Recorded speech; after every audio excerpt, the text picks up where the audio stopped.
Paano ba gumawa ng multi-boot USB? Para sa isang USB na lang ang gamitin mo sa iyong mga OS, Windows 7, Windows 8, Windows 10 Linux at marami pang iba, kumporme sa laki ng USB. Sa videong ito tuturo ko sa inyo step-by-step process kung paano ang isa nyong USB ay magamit nyo sa maraming OS. Una, punta kayo sa www.ventoy.com at yan nga ang site nila, tingnan natin yung mga tested OS. At makikita nga natin ang mga OS na tested na ng Ventoy. Punta naman tayo sa download at piliin natin ang Windows Zip kasi Windows ang gamit natin. Kung Linux ang gamit nyo, piliin nyo yung para sa Linux.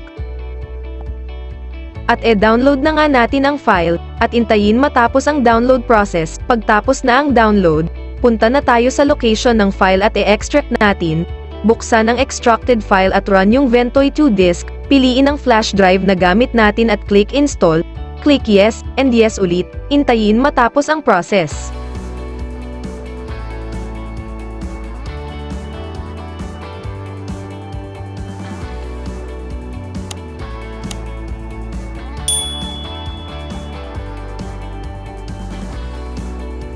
At pagtapos na, makikita natin ang message na congratulations, click ang OK.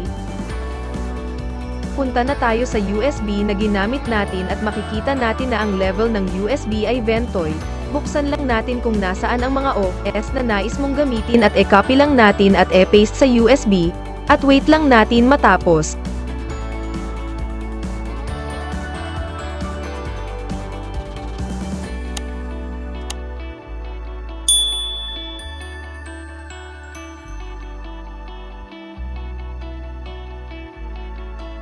Try natin kung multi-boot na ang USB, at yan na bootable na siya at try natin sa Ubuntu. Salamat sa panonood, at kung nakita ninyong makakatulong ang video na to, please pa-like ng video at pa-follow na rin para sa mga susunod pang mga video na tulad nito. Thanks for watching.